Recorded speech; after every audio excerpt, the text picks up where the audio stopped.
right, I have nothing to disclose. So a little bit of background, everybody here probably know what neuroblastoma is. That's the most common tumor that we're taking care of. The outcome for high-risk neuroblastoma is still very poor. Treatment of neuroblastoma is multimodality, and surgical resection is one of them. And we know that high-risk neuroblastoma patients, when they come, usually they cannot have an R1 or complete resection. This is because the nature of the tumor is very invasive, and they encase major blood vessel and nerve.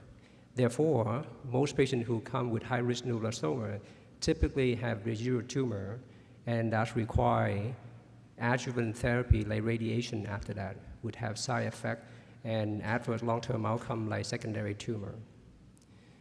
Now, immunotherapy has been shown to be effective in a lot of cancer treatment.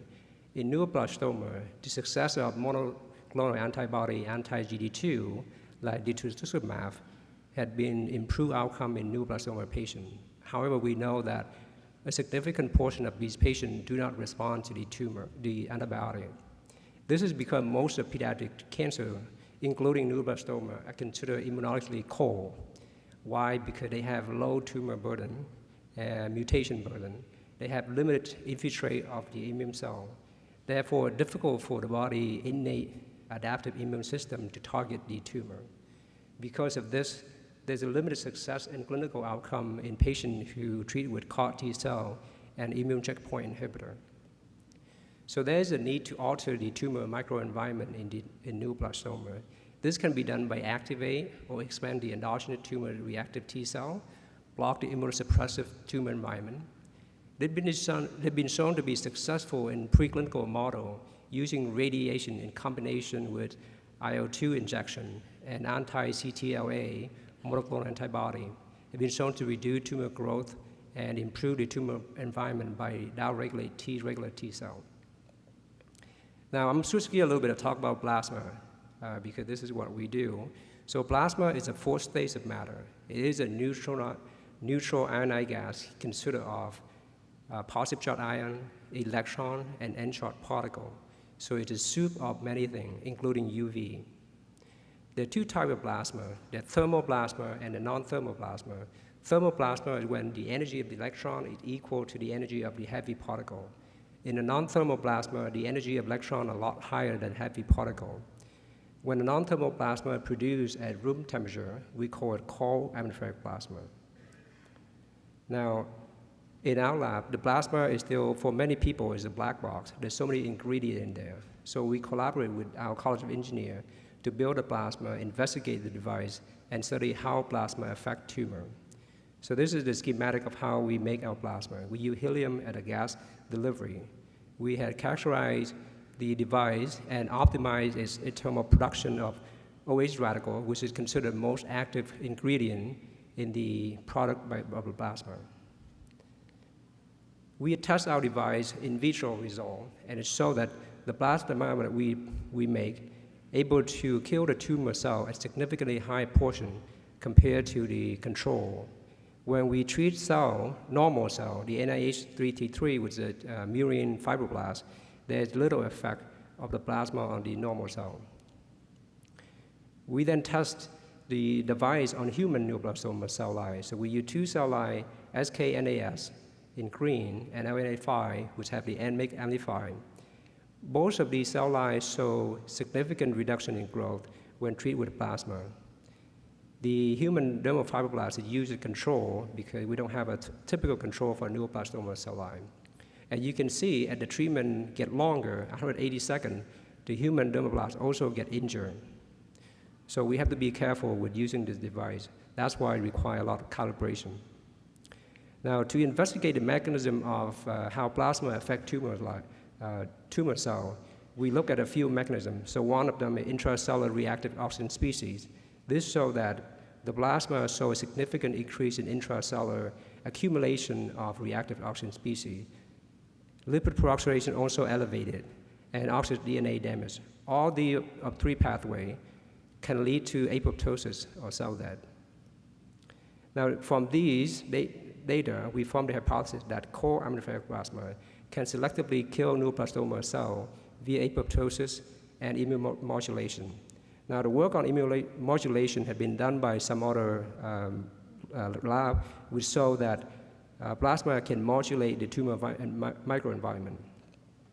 So our aim here, aim number one, we want to determine the effect of CAP on primary patient-derived neuroblastoma organoid. Why organoid? Because we want to have a model that more realistically reflects how CAP affect tumor in an in vivo environment. So in organoid, we construct by using polyethylene glycol and peptide cross-linker that can be degraded with MMP and cell adhesion peptide. These construct to form a hydrogel with consistent quality and density. Cells are then seeded into the hydrogel to form organoids, so we can use any cell that can make any organ that we want. So in case of neuroblastoma, we use neuroprogenitor cell, endothelial cell, fibroblast, and macrophage. After about 3 weeks, the organoid will be formed, and then we'll seed the patient-derived neuroblastoma cell onto the organoid. Now, we have made the organoid for a different tumor in the past and able to characterize and show that the cell that we seed into the hydrogel actually survive and form an organoid. And then melanoma cell were able to seed onto the tumor. Now, for some unknown reason, since I received the grant, the Grosfeld grant, we have not have any new neuroblastoma patient come to our center. Therefore, I haven't been able to complete this aim yet. So in aim number 2, we want to characterize the immune modulator effect of CAP on a tumor microenvironment using a murine model of positive surgical margin. So this is to simulate the condition when we resect about 90–95% of neuroblastoma in our patient. In this model, we use C57 black 6 mice, which have a competent immune system, and then we inject them with 9464D with GD2 expression neuroblastoma cell line. After they grow to a certain volume, the tumor then resected about 90–95%, leave some of them remain. The mice are then randomized to undergo CAP treatment or non-CAP treatment. Now, our prelim data previously showed there's effect of CAP on these model. However, just to show that negative data do exist, in our first experiment, we have shown that there's no difference in survival and tumor growth in this one. This is contradict to our previous data, and so we're going back and look at our device right now to see what we can do. There's a couple of changes that we make on our device in the prelim data in this experiment, and one of them is we use different gas delivery. We use argon for the last experiment, and for this one we use helium. So we're gonna look at that, and then we'll present it. So there's a lot of work that remains to be done, and I hope to be back here next time to give you an update on our research. Thank you.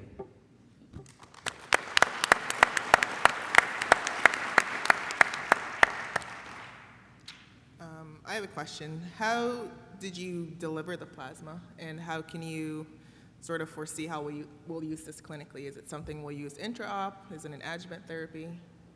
Yeah, that's a good question. So the first thing that, at least for the limited sen, initially, when I formed this hypothesis, we're going to use an intra-op. So after tumor resection, when the patient is still exposed, then we will deliver the plasma intra-op.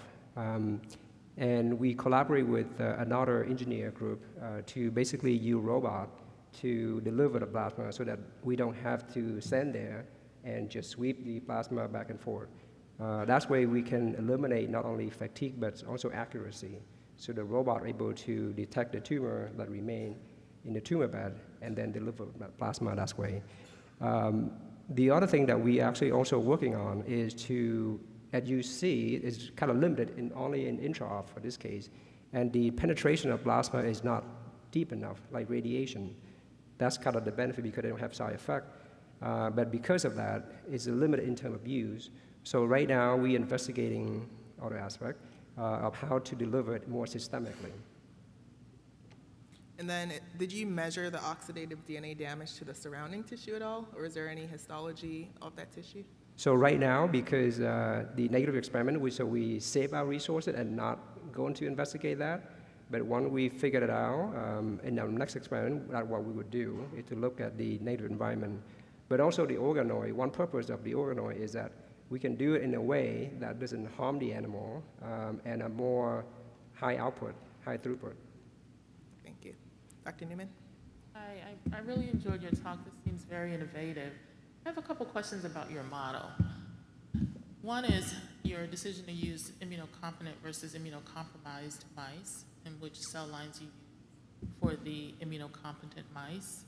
And then the second one is the decision to use a subcutaneous model versus an orthotopic model. It seems that the orthotopic model would really fit your project well, particularly since you're interested in the microenvironment. Thank you. Yeah, really, really good question. So we talk about these questions a lot when we design our experiment. The model that we use right now is immunocompetent mice, so, and we use murine neuroblastoma cell line. This is to understand how the native immune system affected by the cap. If we use an immunocompromised mice, then I think we won't be able to answer that question.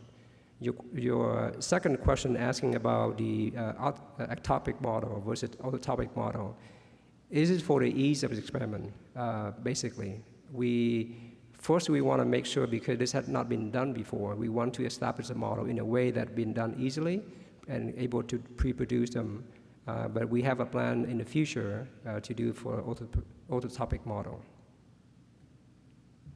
I'll put in a plug for Dr. Newman's model that she published with ultrasound-guided injection into the adrenal. Very easy to pick up. Yep. All right, excellent. Thank you. Thank you.